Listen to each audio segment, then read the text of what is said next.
Boa noite a todos, sejam todos bem-vindos a mais essa quarta-feira, hoje, dia 20 de março de 2024, Aprendendo com André Luiz. Hoje nós estudaremos o capítulo 6 da obra Os Mensageiros, obra psicografada pelo Espírito, através de um Espírito André Luiz, psicografada por Chico Xavier. Hoje nós estudaremos o capítulo 6, que será Advertências Profundas.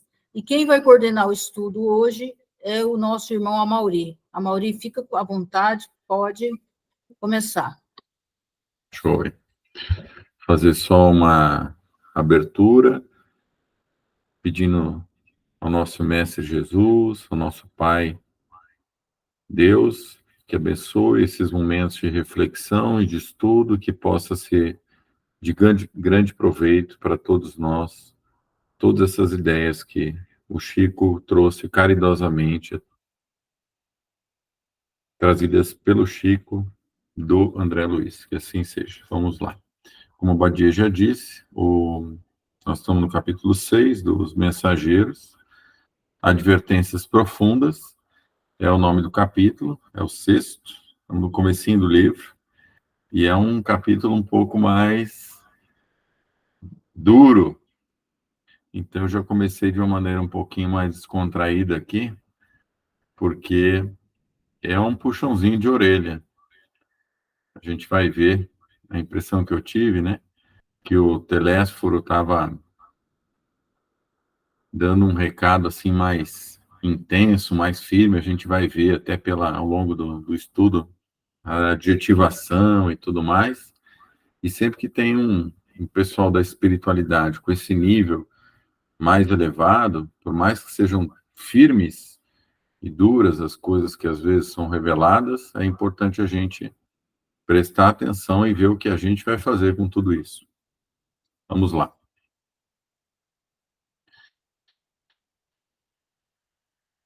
Irmãos nossos, só um instante.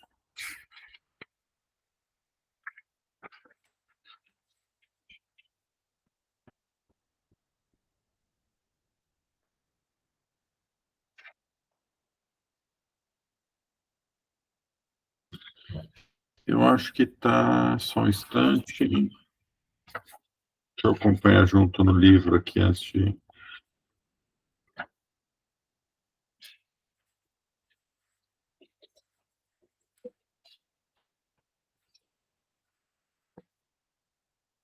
Perdão, vamos lá. Irmãos nossos, prosseguiu Telésforo sobre o calor de sagrada inspiração. Fazem-se ouvir na terra gritos comovedores de sofrimento. Necessitamos de servidores que desejem integrar-se à escola evangélica da renúncia. Desde as primeiras tarefas do Espiritismo renovador, nosso lar tem enviado diversas turmas ao trabalho de disseminação de valores educativos. Centenas de companheiros partem daqui anualmente, aliando necessidade de resgate ao serviço redentor. Mas ainda não conseguimos os resultados desejáveis. Alguns alcançaram resultados parciais nas tarefas a desenvolver, mas a maioria tem fracassado ruidosamente. Nossos institutos de socorro debalde movimentam medidas de assistência indispensável. Raríssimos conquistam algum êxito nos delicados místeres da mediunidade e da doutrinação. Outras colônias de nossa esfera providenciam tarefas da mesma natureza, mas pouquíssimos são os que se lembram das realidades eternas do outro lado do véu. A ignorância domina a maioria das consciências encarnadas, e a ignorância é a mãe das misérias, das fraquezas, dos crimes. Grandes instrutores nos fluidos da carne amedrontam-se, por sua vez, diante dos atritos humanos e se recolhem indevidamente na concepção que lhes é própria. Esquecem-se de que Jesus não esperou que os homens atingissem as glórias magnificentes e que, ao invés, desceu até o plano dos homens para amar, ensinar e servir. Não exigiu que as criaturas se fizessem imediatamente iguais a ele, mas fez-se como os homens para ajudá-los na subida áspera. Então, um grande capítulo e a conversa começa de uma maneira muito séria, a minha interpretação, né?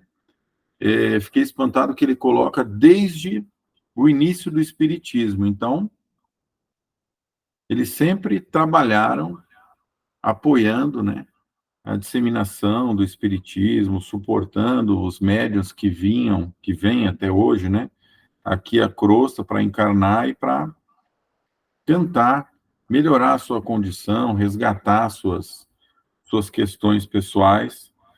E aí eu pus entre aspas aqui, raríssimos conquistam algum êxito. Eu achei isso muito intenso. Nós já falamos em outros capítulos sobre isso, mas essa questão de raríssimos conquistam não é êxito completo, é algum êxito. Então, assim, a gente vê que, pelo que me pareceu, a maioria não logra, não tem êxito, né? Ele coloca que quando a gente vem para o outro lado do véu, ou seja, quando encarna, ele coloca alguns problemas. Ignorância, se bem que tem aquela história de olhar para dentro da consciência e lá está escrito, né? Mas coloca isso como um empecilho. Parece que o pessoal esquece do compromisso.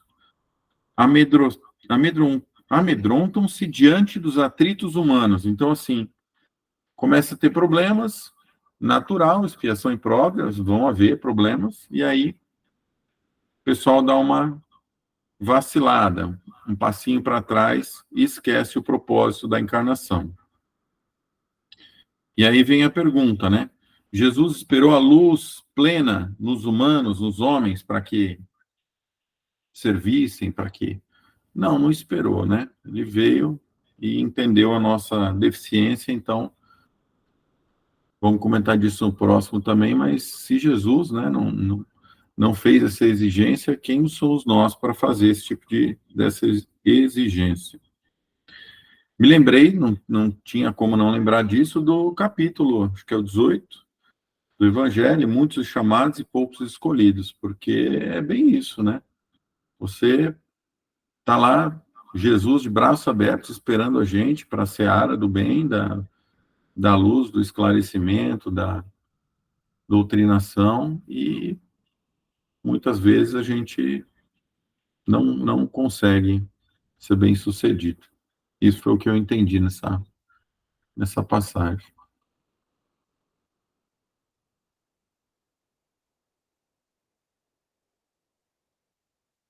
Alguém gostaria de comentar alguma coisinha?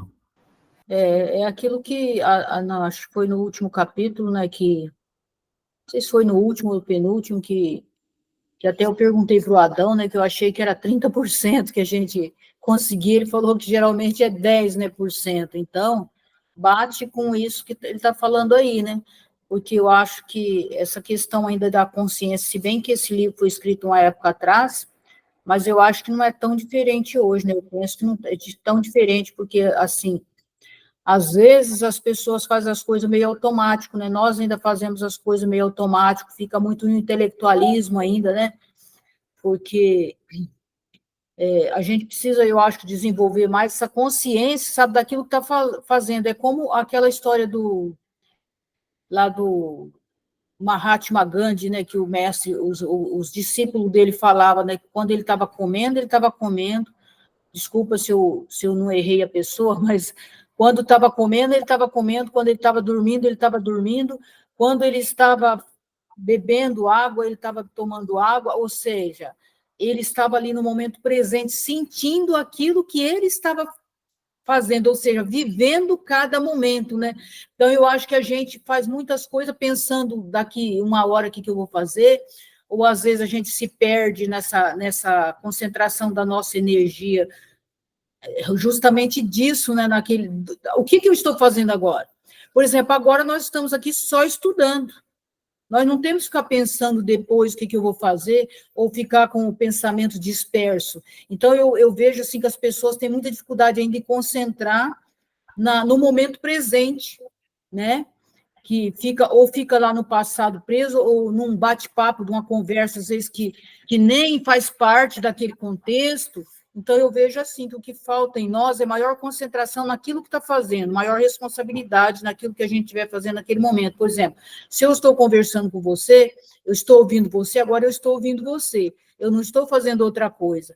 Ah, se eu estou fazendo a minha prece, agora eu estou fazendo a prece, eu estou ali inteira naquilo que eu estou fazendo. Então, a gente se dispersa muito ainda com as coisas, né, de não viver o presente. Então, esses dias eu estava ouvindo um vídeo daquele Jacob lá, eu gosto muito dos comentários dele, e justamente ele estava falando sobre isso, né? As pessoas nunca estão no presente, elas sempre estão esperando um momento depois para ela fazer algo que ela, na verdade, ela já está fazendo agora, ela já está vivendo agora, mas ela sempre está esperando um momento depois para ela poder fazer algo. Não, é agora que você está vivendo, porque o amanhã também vai ser o presente, né? Porque ele nem existe ainda, então, mais ou menos isso. Então, eu acho que é isso que falta na gente, sabe? Essa presença, é o presente agora. O que eu estou fazendo agora?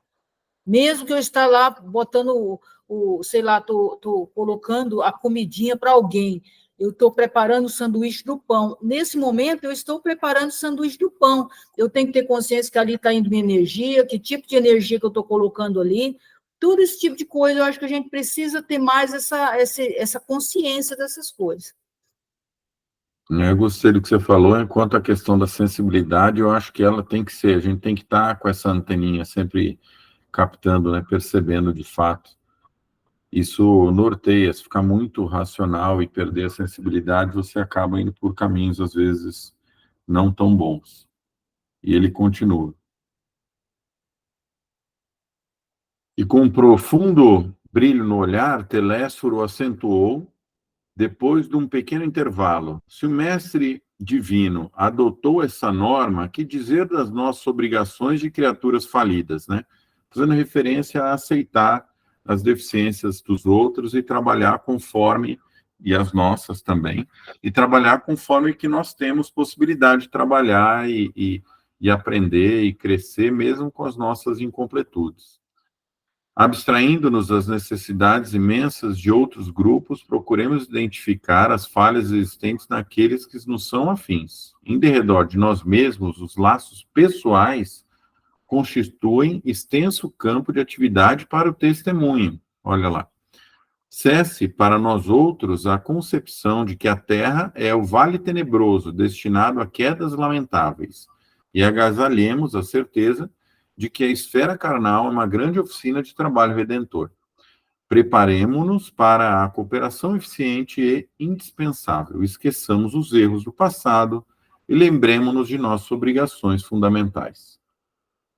A causa geral dos desastres mediúnicos é a ausência da noção de responsabilidade, da recordação do dever a cumprir. Então, por onde nós nos perdemos? Ele coloca aí, de novo, essa questão de não lembrar dos compromissos assumidos, e ele coloca já uma sugestão de como começar. Eu sempre brinco que a cegonha não entrega ninguém errado, então onde a gente começa é onde a gente está mesmo. E onde a gente está? É na família. A cegonha não entregou errado, você veio para a família certa, então era o pai e a mãe que você precisava, são os irmãos que você tem, que você precisava, então começa lá o seu trabalho, né? Ele coloca aqui, ó, ao derredor de nós mesmos, os laços pessoais constituem extenso campo de atividade para o testemunho. No trabalho, no dia a dia, exatamente no seu entorno. É assim que começa. Essa é a sugestão dele. Achei ótima a colocação. Eu, às vezes, sou um pouco resmungão de algumas circunstâncias, e ele coloca para a gente não ver a Terra como um vale tenebroso, e sim como uma oficina de trabalho redentor. Eu, pessoalmente, tenho dificuldade, porque a gente, mesmo sabendo que é um planeta de expiação e prova, quando a gente olha assim, se a gente olhar rapidamente, a gente, sem aprofundar na filosofia e no entendimento da necessidade, né, do nosso grande, nossa grande oficina, nosso grande hospital, alguns chamam, né, puxando a brasa para a nossa sardinha, a saúde, mas o planeta Terra, ele é difícil, né, pelas convulsões todas que existem, pelos problemas, mas aí ele faz a proposta de a gente não enxergar dessa maneira, como enxergar como uma oportunidade grande de trabalho, né? Eu achei perfeita essa colocação, não tenho sempre essa visão, às vezes me falta essa abstração, essa fé, enfim, ou esse espírito de servir um pouco mais desvinculado, simplesmente voltado para fazer o bem, fazer as coisas que devem ser feitas, esquecendo todo o entorno. Mas eu gostei da proposta dele. Eu não consigo ver quem levantou a mão. Paulo, pode falar. Boa noite. Desculpe pelo atraso, eu estou sem a câmera hoje aqui também, deu um problema no computador. Mas é um capítulo bem... Eu li hoje à tarde, achei muito interessante. O Telésforo, ele faz um grande sermão, né? Aí eu lembrei que semana passada, quando eu abri o Evangelho, Kardec pergunta para São Luís, ele faz uma pergunta, já que nós não somos perfeitos, é lícito realizarmos esse tipo de coisa, criticarmos os outros, ou seja, não criticar, mas se colocar frente aos outros e colocar. São Luís responde que sim.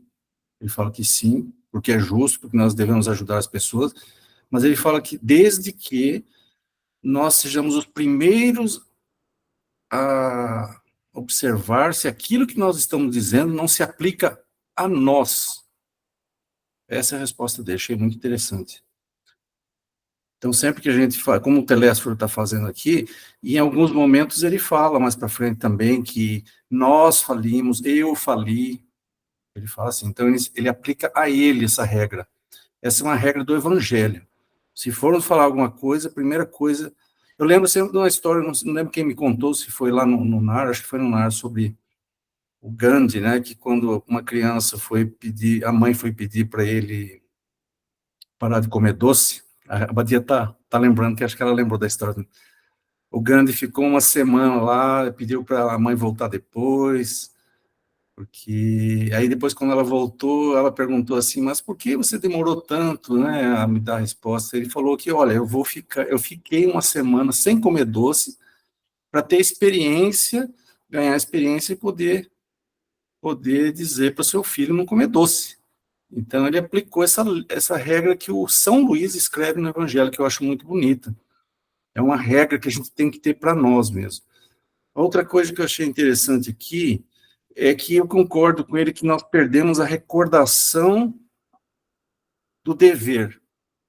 Mas eu tenho comigo, eu queria ouvir vocês, que nós não perdemos a intuição do dever. São coisas diferentes. Muitos de nós, a gente não recorda nada, mas nós temos aquela intuição do dever, né? Você, desde criança, sabe o que você quer fazer e tudo mais, né? Tem outra coisa aqui. Está escrito na consciência, Paulinho. Exatamente, exatamente.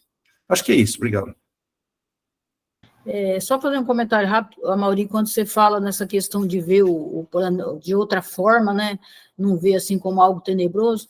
Tem um livro de Ramatiz, que eu não me lembro qual dos livros dele, que ele fala, inclusive, ele fala do umbral de uma forma, assim, bem didática mesmo. Ele fala que o umbral, na verdade, toda aquela lama que a gente vê, aquela coisa, na verdade, é como se fosse argila, né, que a gente usa medicinalmente falando, para limpar, para fazer a limpeza de várias coisas, né, até o Frei lá, Jonas, né, ele usa muito, né, a questão da argila. Então ele fala que lá no umbral é a mesma coisa, aquela lama lá, na verdade, é como se fosse uma argila que tivesse retirando aquela energia grosseira de nós. Então ele fala de uma forma até bonita, assim, sobre o umbral, que a gente começa a ver as coisas de uma outra forma. Paulo, pode falar, Paulo. Essa questão, eu gostei do que a Abadia falou, e me lembrou o que estava faltando eu falar aqui. Essa questão de a Terra como um lugar tenebroso, um vale tenebroso e tudo mais, a gente tem que lembrar de Jesus, né? Em tudo eu, tudo eu lembro dele, não sei, mas ele falava assim, não acrediteis que o céu está aqui ou ali. Então ele não está aqui, não está ali. O reino de Deus está dentro de vós. Que a gente tem esse... Eu também sou tentado, às vezes, falar que a pátria espiritual em tal lugar, que não sei o quê, que aqui não é muito bom. Não é assim. Jesus mesmo falou, o céu não está ali. O céu é o plano espiritual, o céu não está lá, nem aqui. O céu, o reino de Deus está dentro de vós. Tem uma coisa interessante também, que tem um físico atual muito interessante, né? Ele fala sobre, chama Bernard Carr.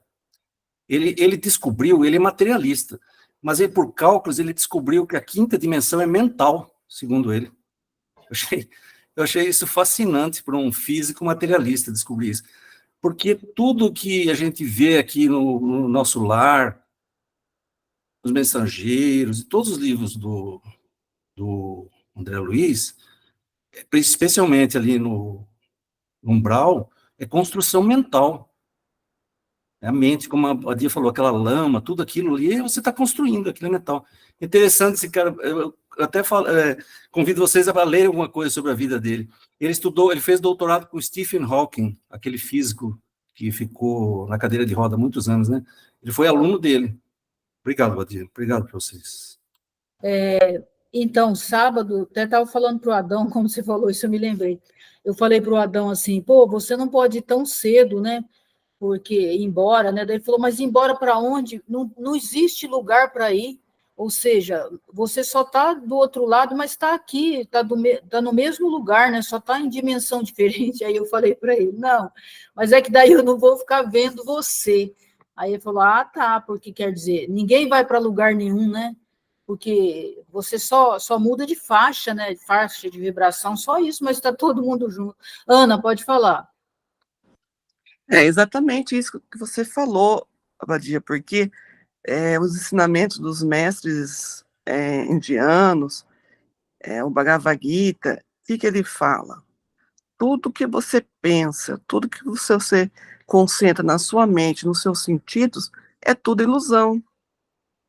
Então, enquanto a gente não conscientizar que isso realmente ocorre, a gente, tanto é verdade, que as pessoas que estão no umbral é porque realmente elas estão presas aos sentidos, à sua mente, que criou uma situação ilusória e que ela não consegue se desvencilhar.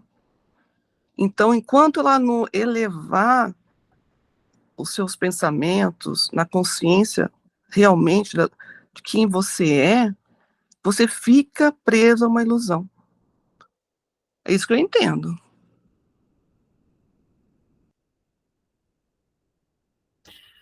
Esses dois próximos slides também são mais uma chamada de atenção aqui. Vamos lá. Quantos de vós fostes abonados aqui por generosos benfeitores que buscaram auxiliar-vos, condoídos do vosso pretérito cruel?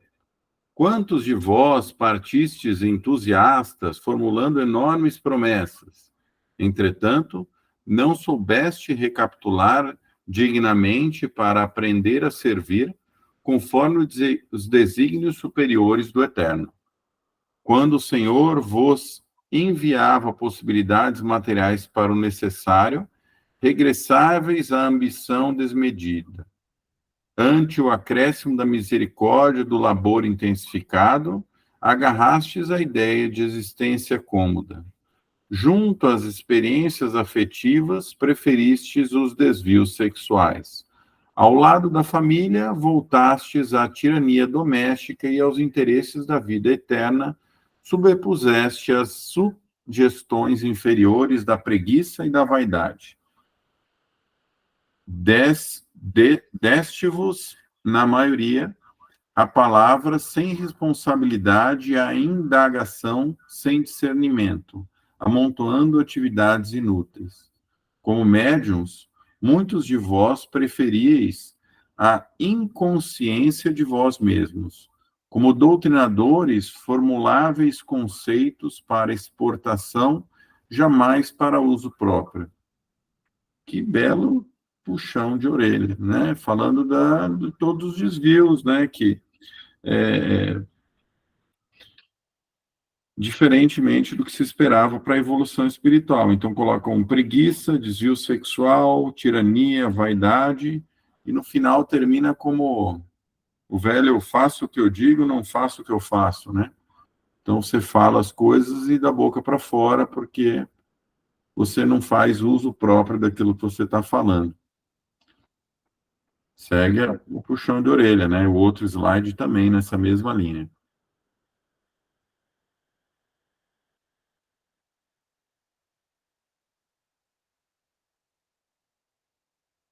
Posso continuar puxando então com o próximo? Que quando atingimos, grandes massas batem as fontes do espiritismo sagrado tão só no propósito de lhe mancharem as águas. Não são procuradores do reino de Deus os que lhe forçam, desse modo, as portas, e sim caçadores dos interesses pessoais. São os sequiosos da facilidade, os amigos do menor esforço, os preguiçosos e delinquentes de todas as situações, que desejam ouvir os espíritos desencarnados, receosos da acusação que lhes dirige a própria consciência. O fel da dúvida invade o bálsamo da fé nos corações bem-intencionados. A sede de proteção indevida azorraga os seguidores da ociosidade. A ignorância e a maldade entregam-se às manifestações inferiores da magia negra. Tudo por quê, meus irmãos? Porque não temos sabido defender o sagrado propósito, por termos esquecido em nossos labores carnais que espiritismo é revelação divina para a renovação fundamental dos homens. Não atendemos ainda como se faz indispensável a construção do reino de Deus em nós. Então, ele prossegue aí, porque eu achei muito duro, até pelos adjetivos que ele coloca, né? Sequioso de facilidade, amigos do menor esforço, preguiçoso, delinquente de todas as situações. Assim, foi muito duro, né? Ele foi muito duro nas colocações dele. Pelo público, a gente vai entender, né, com o passar do capítulo, que ele não estava errado, mas ele foi bem firme, ele foi bem duro. Parece que com amorosidade, né, pela vibração que ele transpareceu no olhar, mas ainda assim dizendo em claras palavras que a gente, no geral, fica muito longe de manifestar nosso planejamento encarnatório e acaba não cumprindo, né, essa melhora, né, a construção do reino de Deus em nós mesmos. Essa foto que eu coloquei aí, eu acho que é a sugestão que ele me remeteu, me lembrou, que é fazer essa nossa centelha divina desenvolver, né, dentro do coração e buscar o nosso crescimento. Eu preciso ver uma foto bonitinha, porque o slide é pesado mesmo, né? Eu vejo assim, quando ele fala que hoje a maioria das pessoas, elas ainda procuram o espiritismo justamente para tirar essa situação em que as pessoas se veem entrelaçadas. É isso que ele fala, elas não têm consciência que eu estou construindo esse reino de Deus, ou seja, ele já está dentro de mim, mas eu estou despertando esse reino de Deus dentro de mim, porque eu sou responsável para despertar isso. Não, por exemplo, eu procuro a doutrina para que se tire de mim aquela situação que eu estou passando, mas eu ainda não consigo enxergar que só eu vou poder tirar aquilo da minha vida, que a outra pessoa, que os espíritos, né, eles que estão lá do outro lado, porque nós também somos espíritos, eles não têm como eles tirar isso da minha vida, porque assim como eu plantei uma semente no meu jardim, no meu canteiro, só eu vou poder arrancá-la. Então, eu vejo muito isso, eu que fico ali no atendimento fraterno, nas entrevistas, eu vejo muito isso. Nem todas as pessoas, mas a maioria, elas vêm, elas querem se libertar daquilo, mas quer se libertar assim, quer que alguém as liberte dessa situação. Mas elas acham, ou elas acham que não tem capacidade para se libertar, ou é aquilo que ele falou, eu não quero trabalho na minha vida, eu quero vir aqui para que alguém resolva esse meu problema lá, como se o meu problema não fosse eu que tivesse, só eu tivesse essa capacidade, não a capacidade, claro que Deus tem, mas Deus nos dá a liberdade, né, de nós plantarmos, de nós colhermos o que nós quisermos, mas como se eu não tivesse essa capacidade de transformar tudo isso, quer dizer, a mesma energia que eu apliquei para mim entrar naquela situação difícil, é a mesma energia que eu vou aplicar para sair daquela situação. Então, sou eu que tenho que construir isso dentro de mim. Então, eu vejo que ele fala nesse sentido, as pessoas ainda não estão despertas para entender que elas que têm que abrir esse caminho para se encontrar, para encontrar esse reino de Deus que está dentro delas. Puxando para a saúde, a doença é parte da cura, né? Ele está limpando o meu espírito, né? Quer dizer, o meu corpo pode estar adoecido, mas o meu espírito ele está ficando mais saudável.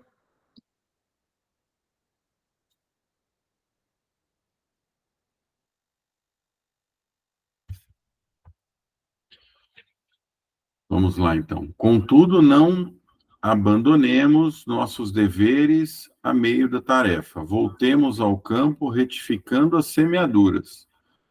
O Ministério da Comunicação vem incentivando esse movimento renovador. Necessitamos de servidores de boa vontade, leais ao espírito da fé.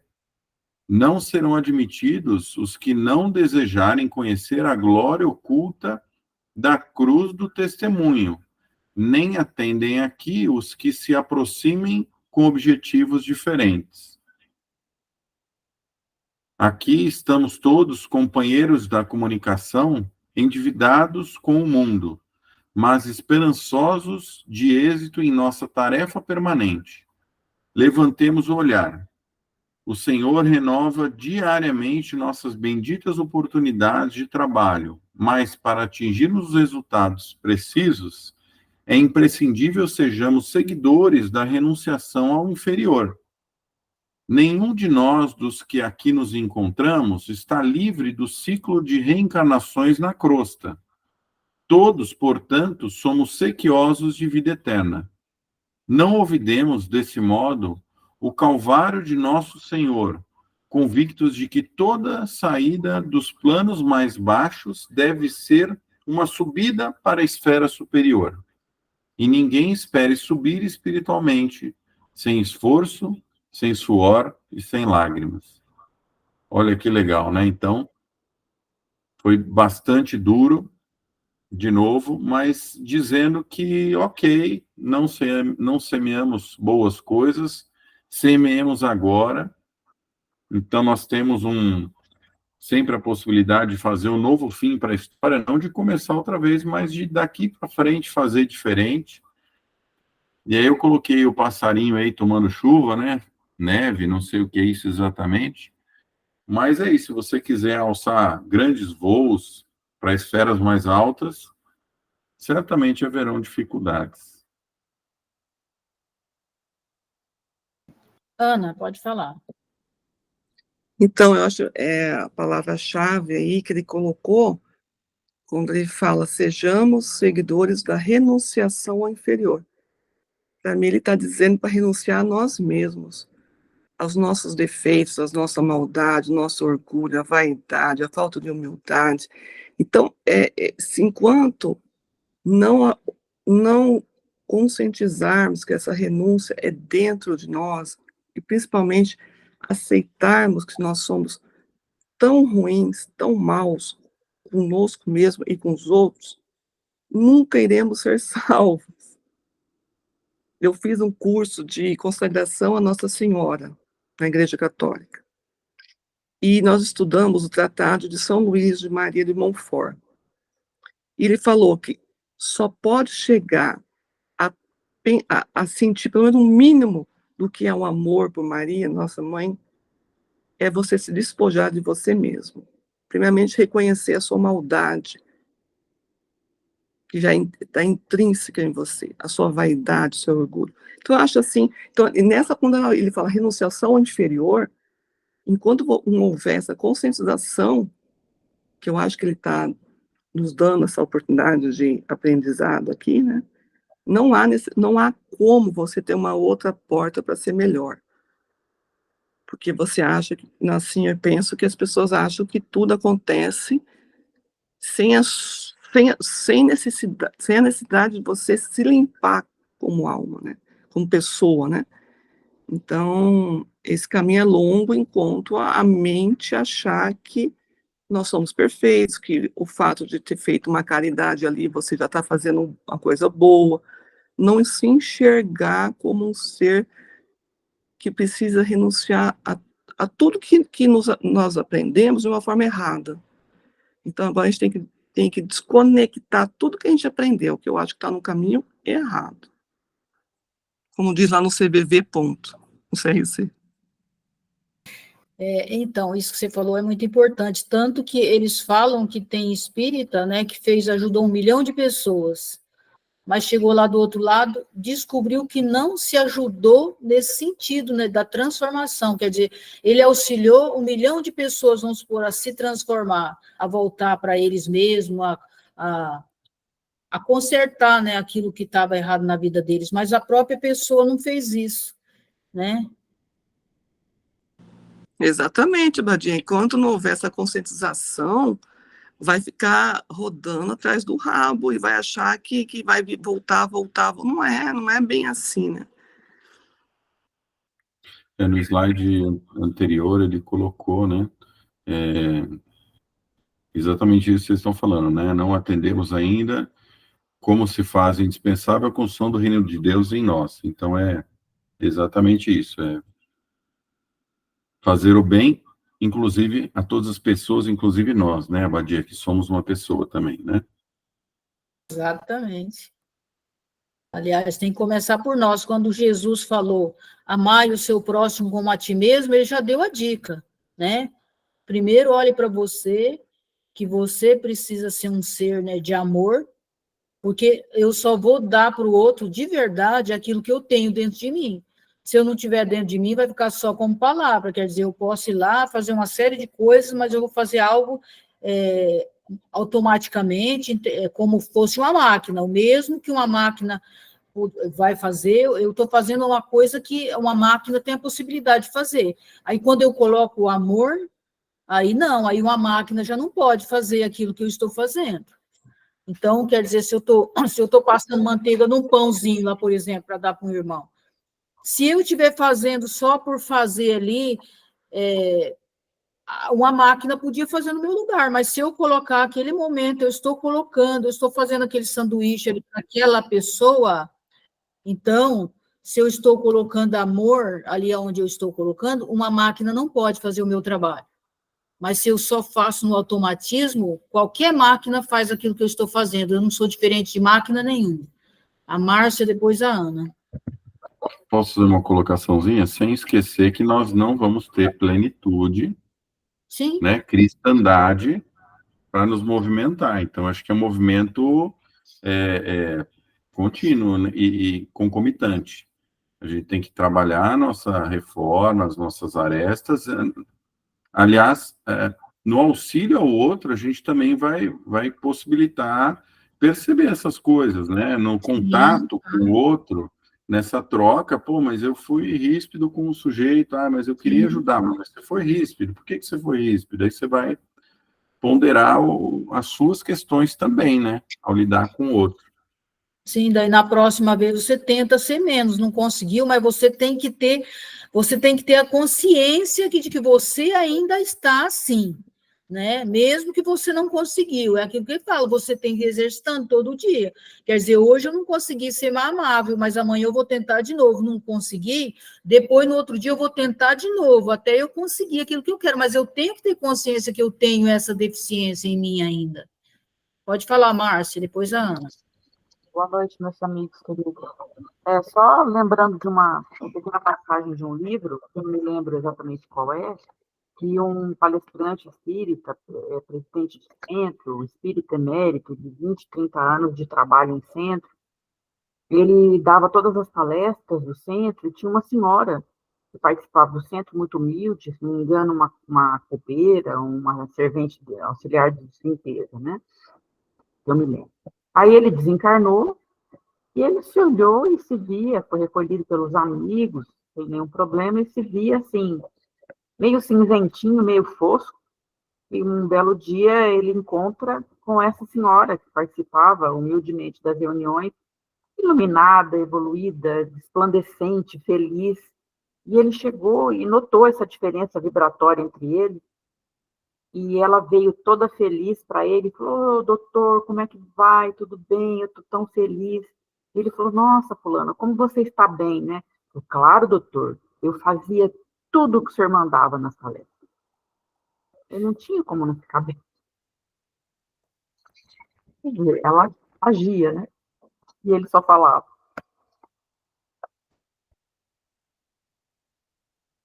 Ana, pode falar. É legal, Márcia, esse aprendizado, né? E não, eu falando essa questão, né, da gente se olhar e como fazer isso, desculpa, eu faço sempre um intercâmbio, assim, nas leituras, que também, a gente está estudando a obra de André Luiz, mas eu acho que tudo se conecta, né? Então, no Bhagavad Gita, ele fala que você, para se libertar do eu, desse eu, do ego, você dedicar tudo a fazer um ato devocional, né? Você vai comer, você oferece aquele alimento, você agradecer, tudo que você fizer, faz um ato devocional a Deus. Então, isso eu acho um caminho muito legal de você desprender do que é porque eu que estou fazendo. Você tira o eu, você começa a tirar o eu como ator da cena. Eu acho uma dica muito, muito legal que eles fazem, sabe? Esse caminho de despersonalizar. Porque realmente nós não somos essa personagem. Nós não somos, né? Então a gente tem que descobrir isso, descaracterizar isso. Eu não sou eu que faço. Se eu faço um trabalho, não sou eu que estou fazendo, eu estou fazendo em nome de Jesus, estou fazendo para levar essa bondade, porque Deus quer que eu seja melhor também. Então, tirar um pouco, despersonalizar mesmo, que aí você começa a entender melhor o movimento. Paulo, pode falar. Esse caso que a Márcia contou, eu lembrei que no nosso lar o André passou por isso também, né, Márcia? Lembra? Chegou uma pessoa e falou, André, um senhor lá buscou ele, chamou ele, e era um paciente que ele tinha tratado, né? Mas É uma senhora, né? É era uma verdade. senhora. Isso. É. Ele tratava, o André tratava do esposo dela, e era a única que rezava por ele. Mas aqui nos slides anteriores, tudo que no capítulo anterior também, tudo que o Telésforo fala é exatamente isso. Só pode trabalhar aqui quem renunciar ao eu. Essa é a essa é a tônica dele. Só quem renuncia ao eu pode trabalhar. Vocês podem ver assim nos capítulos, nos parágrafos anteriores, a tônica dele aqui é a mesma coisa. Só que é o seguinte, né? Ele dá a oportunidade do trabalho digno para todo mundo. Todos os que falharam, todos nós aí que falhamos, temos que ter esse trabalho. Nós não podemos o trabalho é a nossa forma de levar com amor a nossa capacidade aí de ajudar os outros, mas também de nos ajudarmos. Essa é a tônica que ele dá para os médios, os doutrinadores e outros, né? A Badia tocou num ponto que eu achei assim, bem importante logo no começo. Ela falou, bom, vamos considerar que quando esse livro foi escrito, trabalhar no espiritismo era bem mais difícil do que hoje em dia. Isso é uma verdade, né? Você não tinha tantos centros assim, era uma coisa extremamente discriminada, era bastante complexo você ser um médium no tempo em que essa situação foi vivida, né? E no tempo em que ele foi editado. Agora, tem um outro detalhe. Hoje está muito mais fácil, com certeza, mas aí aumentou ainda mais a responsabilidade dos médios. Se antes se podia dizer que a gente não conseguia trabalhar porque era difícil, hoje já não se pode dizer tanto assim, porque a gente tem muitos centros, está tudo muito bem aceito, a gente tem 1000 oportunidades, e aí é que se a gente não desenvolver o trabalho, mais responsabilidade ainda temos, né? Não podemos nem dizer que está tão difícil quanto antes, não é? Duas coisas. Eu queria pontuar o que a Ana falou, depois do que a Márcia falou, que a Ana falou uma coisa muito importante quando ela fala dessa questão devocional. Os mestres falam muito para a gente, né, que todo dia de manhã, antes de sair de casa, a gente já diz para a Mãe Divina, né, o que queres de mim hoje? O que queres que eu faça? Eu estou a seu serviço. Ou seja, todo dia de manhã a gente se colocar a serviço da Mãe Divina e dizer para ela que o que é que ela quer de nós naquele dia, né? Isso já faz parte dessa questão devocional que ele sempre fala, que é muito importante essa entrega antes de qualquer coisa, a gente se entregar, né, para Deus. E quando a Márcia fala, Márcia, realmente, naquela época a informação era muito difícil, no entendimento nosso, né, vamos falar nosso, né, porque talvez nós também vivemos nessa época, não sei, era muito mais difícil. Agora, hoje, para ver, já era impossível naquela época alguém estar discutindo um assunto como nós estamos discutindo hoje, quer dizer, nós temos tanta informação, o evangelho hoje é aquilo que naquela passagem do Eurípides lá com Jesus fala, né, que ele chora por aqueles que conhecem o evangelho, não por aqueles que não conhecem, quer dizer, a gente tem muita informação, só que nós não podemos ficar só nessa informação, né, quer dizer, hoje o médium já tem que ser diferente, ele já tem uma capacidade maior de entendimento, né, nessa consciência.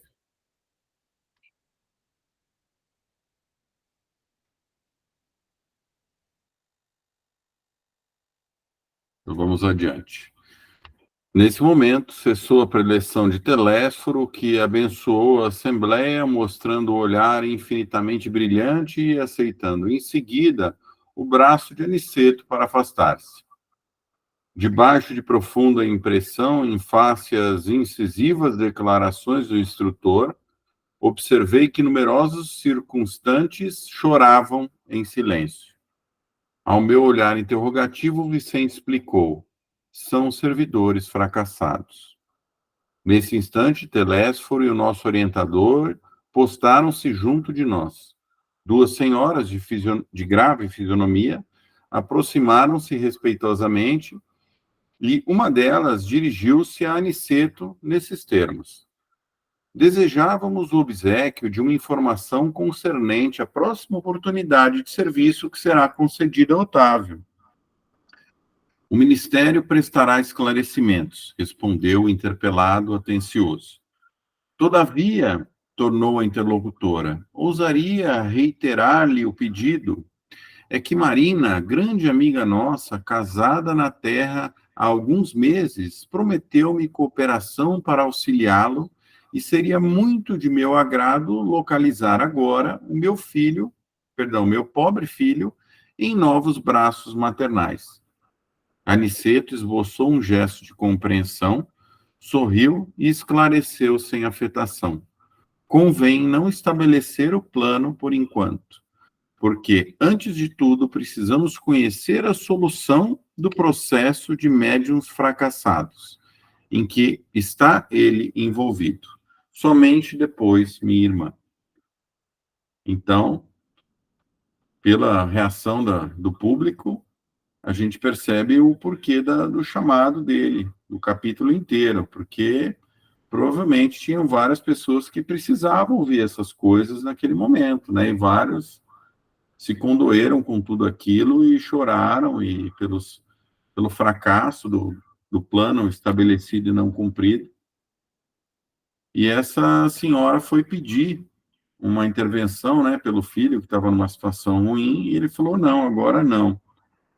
E a gente vai ver que o André vai assustar, mas eu imaginei que é um processo, ele fala aqui, né, convém não estabelecer o plano por enquanto, porque, antes de tudo, precisamos conhecer a solução do processo de médios fracassados. Então, veja, eu imaginei na natureza, né? Quando você tem uma tempestade, quando você tem uma bomba, quando você tem um raio, quando você tem, sei lá, algo muito avassalador, que gera muito problema, você tem que esperar um tempo para aquilo se apazigue. Há um processo, talvez lento, né? Eu acho que eles deveriam fazer um estudo do tamanho do estrago, né? Averiguação, né? Sei lá, você bateu o carro, você desce, você vai olhar, peraí, machucou alguém? O que bateu? Né? Você tem que fazer uma avaliação do dano total para depois propor esse resgate, né, de uma maneira adequada, uma maneira não atabalhoada. Então, eu achei que pudesse haver essa proporcionalidade do tamanho do problema, da destruição causada, com esse tempo para haver esse reequilíbrio, né, mas isso foi na minha cabeça, isso eu não vi em lugar nenhum, imaginei que fosse dessa maneira, né.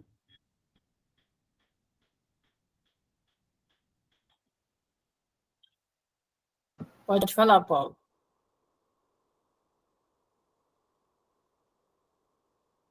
Acho que está com o microfone fechado. Paulo, microfone, Paulo. Eu estou com o microfone ligado, estão ouvindo? Agora está perfeito. Tá. Eu acho que a mensagem toda do livro, dessa parte que nós lemos, é o seguinte: a autoiluminação, ela é um resultado do nosso trabalho interior e também exterior, as duas coisas.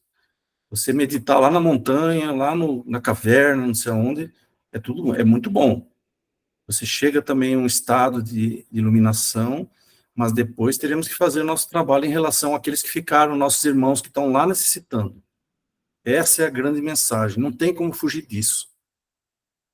E procurar não olhar muito para trás, né? Quando aquele rapaz chegou para Jesus e falou, olha, eu quero seguir você, mas eu queria dispor da minha casa primeiro, posso dispor da minha casa? Jesus falou assim, olha, quem já tomou conta nas mãos das rédeas da charrua, né, da carroça para ir para frente, e olhar para trás, não está pronto para entrar no reino dos céus. Então, já que nós entramos no serviço, estamos no serviço, e aqui, como esses irmãos, eles vão novamente se ligar ao serviço, a construção, ela é de duas mãos, é a construção pelos outros e por nós. Isso aí, para mim, está interligado, não tem como fugir. E isso independe de qualquer outra coisa que nós podemos tentar, às vezes, porque às vezes nós racionalizamos. Eu acho que você tem que fazer a sua construção interior primeiro, para depois ajudar os outros. Não, tem que olhar que é construindo junto com os outros que nós conseguimos fazer isso. Eu acho que é uma coisa de duas mãos, é junto. Aliás, Jesus, quando veio, ele mostrou, por que ele veio aqui? Ele podia fazer isso de lá, ficar mandando pessoas. Ele veio pessoalmente, porque ele precisava estar junto com a gente. Legal. Consertar a asa do avião no meio do voo. Ana, pode falar. Não, essa ideia, né, quando a gente remete a essa questão da interiorização, hoje não é mais como antigamente, tanto é que quando se há uma abertura de conectar essas mensagens dos que já viveram e tiveram essa resposta, você pode trabalhar o seu interior, não precisa mais subir montanhas, você trabalha a partir da consciência, entendimento, você já consegue entender como funciona isso, né? E o yoga, ele faz parte disso, porque você silencia a sua mente.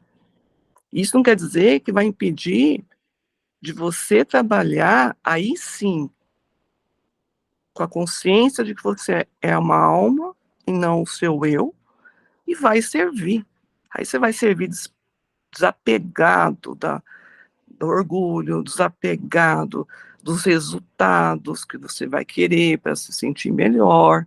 Então, esses ensinamentos, esses mestres, hoje nos dá uma porta aberta para servir exatamente despojando do seu eu. Eu acho que aí fica perfeito.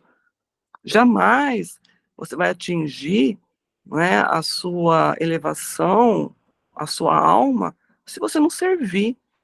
Mas não adianta servir totalmente com o intuito de se autoagradar e agradar a quem está vendo, né? Então, aí cabe aquela humildade que Jesus sempre teve, que sempre fez, não em nome dele, mas sempre em nome do Pai que o criou, que autorizou ele vir aqui.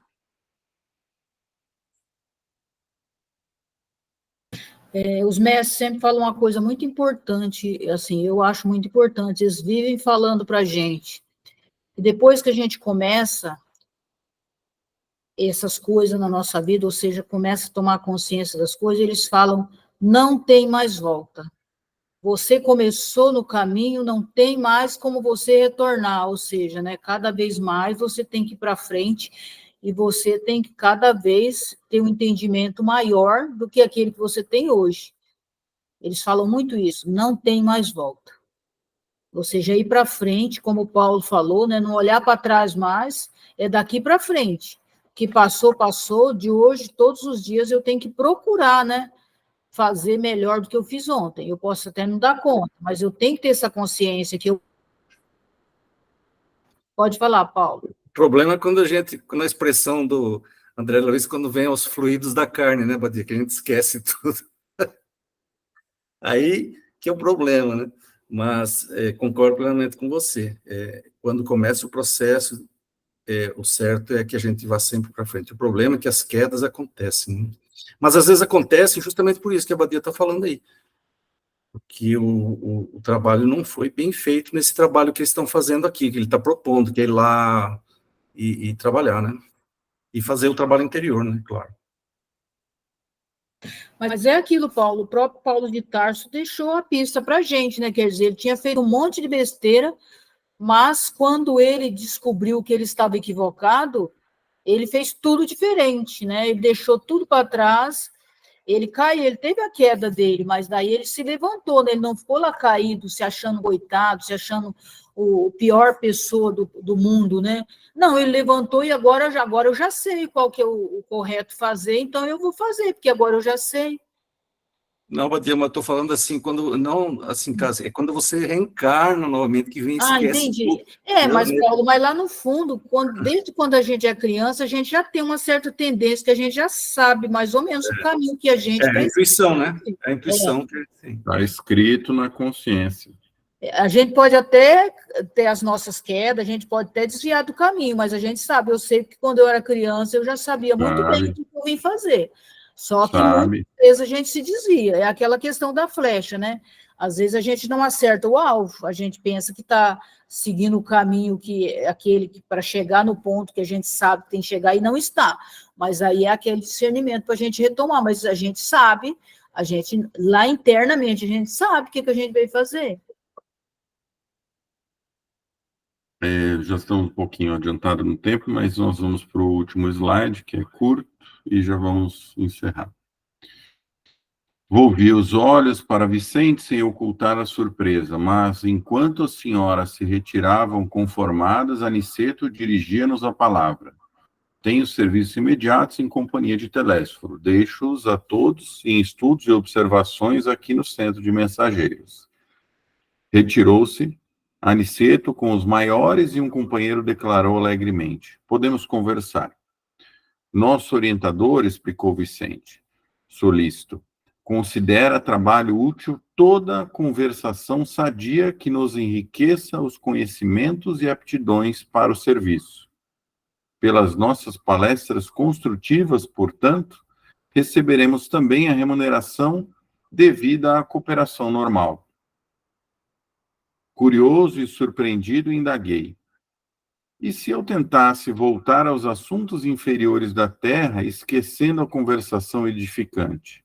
Vicente sorriu e retrucou.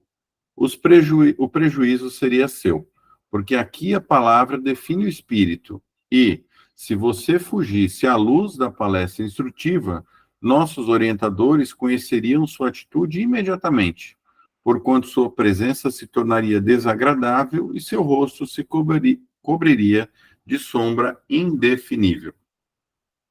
Então, achei muito curioso que ele fala, ficou um pouco surpreso, né, de ele não atender imediatamente ao pedido eu percebi talvez uma surpresa nele.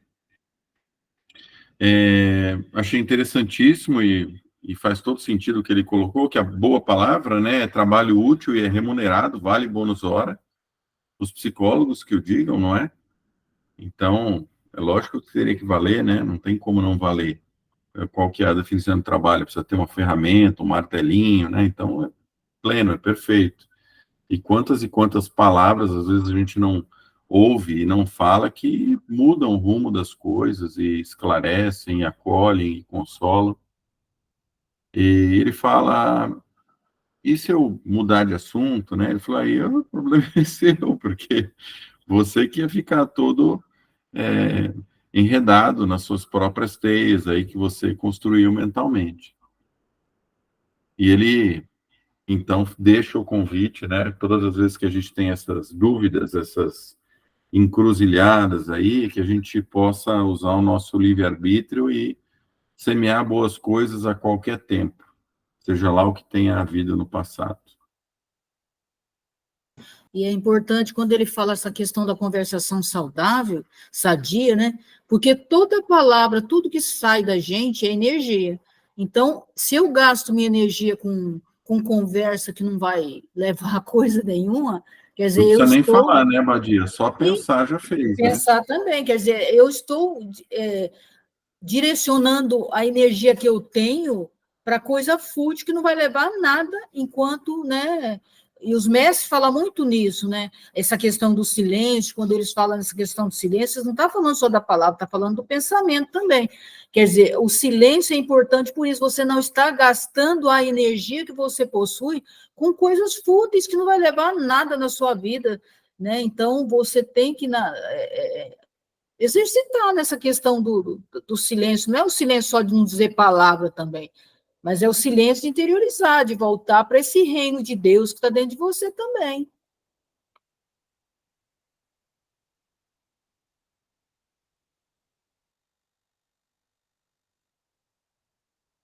Alguém quer Dizem que fazer mais alguma duas colocação? coisas, duas frases sobre o silêncio. O silêncio é eloquente, né? Você já deve ter ouvido falar isso. O silêncio fala por si mesmo, é eloquente. E outra que o Emmanuel criou, que eu acho muito bonito, o silêncio é uma prece, né? Eu acho que essas duas coisas já dizem bastante coisa sobre o silêncio. Agora, o silêncio é uma forma uma expressão que a gente usa, mas, na verdade, no fundo, não existe silêncio, né? Porque eu acho que lá no fundo, no reino de Deus, que está dentro de nós, como ele disse, Jesus, a alegria profunda, a felicidade profunda. Então, e a mente pode silenciar por um tempo, mas essa alegria, essa felicidade, eu acho que ela é compreensiva, ela compreende o mundo em si, e o silêncio é só uma expressão, uma forma imperfeita, eu acho que imperfeita ainda de nós entendermos essas coisas. Eu acho que eu ainda vejo o silêncio como assim, mas muito necessário hoje no nosso estágio evolutivo de pensar nessa palavra, silêncio mental e também verbal, né?